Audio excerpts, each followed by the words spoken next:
Break के बाद एक बार फिर स्वागत है। कानपुर के पूर्व कमिश्नर असीम अरुण आज बीजेपी में शामिल हो गए हैं। उन्होंने लखनऊ में बीजेपी दफ्तर पहुंचकर पार्टी की सदस्यता ली। इस दौरान प्रदेश अध्यक्ष स्वतंत्र देव सिंह और केंद्रीय मंत्री अनुराग ठाकुर मौजूद रहे।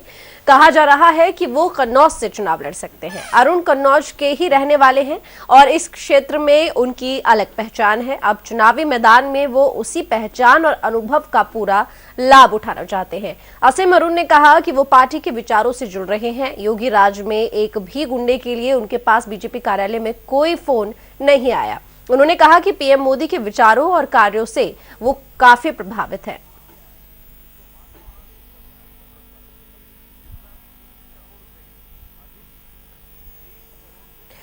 तो बात करते हैं ज्यादा जानकारी के लिए संवाददाता रजत सिन्हा से। रजत, आज असीम अरुण ने बीजेपी ज्वाइन कर लिया है, इसके साथ ही वहां पर केंद्रीय मंत्री भी मौजूद रहे।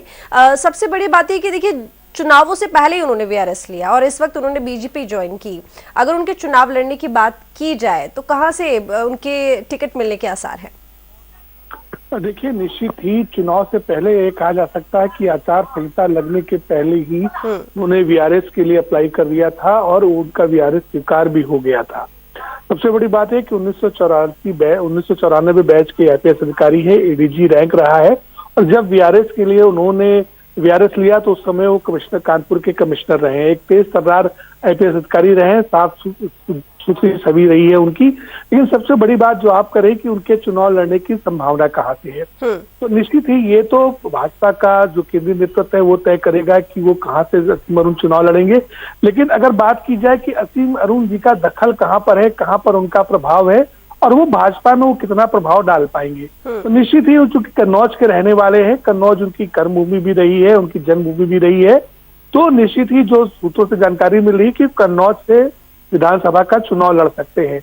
इसके पहले भी चूंकि उनके पिता खुद श्रीराम अरुण डीजीपी रहे हैं उत्तर प्रदेश के 2 बार, तमाम काम उन्होंने अपने गृह जनपद के लिए किए हैं, अपने गांव के लिए किए हैं।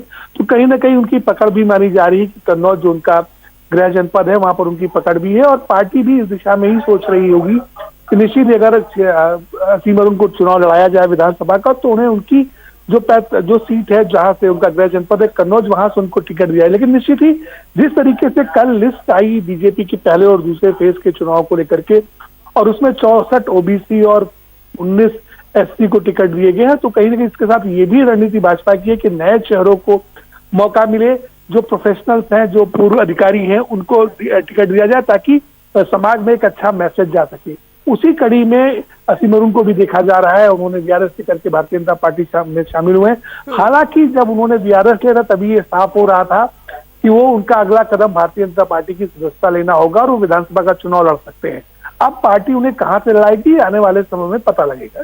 बिल्कुल। और देखिए, सबसे बड़ी बात है कि जब उन्होंने इस कार्यक्रम में सदस्यता ली बीजेपी की, इस दौरान उन्होंने तारीफ करते हुए ये भी कहा, जिस चीज को लेकर बीजेपी लगातार कहती आई है कि गुंडा राज खत्म होगा और राम राज शुरू होगा, और इसी बात को आगे बढ़ाते हुए उन्होंने ये भी कहा कि वो कमिश्नर रहते उनके पास आज तक कभी किसी गुंडे की सिफारिश के लिए फोन नहीं पहुंचा। लेकिन निश्चित मैंने पहले ही कहा कि वो काफी तेज तर्रार अधिकारी रहे हैं। कमिश्नर कानपुर के अलावा वो एक समय में एसएसपी गोरखपुर भी रहे हैं। तमाम जनपदों में उन्होंने पुलिस मुखिया के रूप में कमान संभाली है और साथ ही साथ उन्होंने एटीएस में लंबे समय तक काम किया है। एंटी टेररिस्ट सेल यानी एटीएस के लिए लंबे समय तक काम किया। तमाम आतंकवादी गतिविधियों को रोकने में वो कामयाब रहे हैं। कहीं ना कहीं उनका एक लंबा अनुभव है और अभी तक की जो उनकी छवि है, तेज तर्रार छवि है, साफ सुथरी छवि है, उन पर कोई दाग नहीं है। तो इन सारी चीजों को देखते हुए और जिस तरीके से उन्होंने खुद कहा कि वो भाजपा की रीति नीति से प्रभावित होकर, मोदी जी के विचारों से प्रभावित होकर भारतीय जनता पार्टी में शामिल हो रहे हैं, उनके लिए उसमें शामिल होने के लिए भाजपा में कहीं से फोन नहीं आया।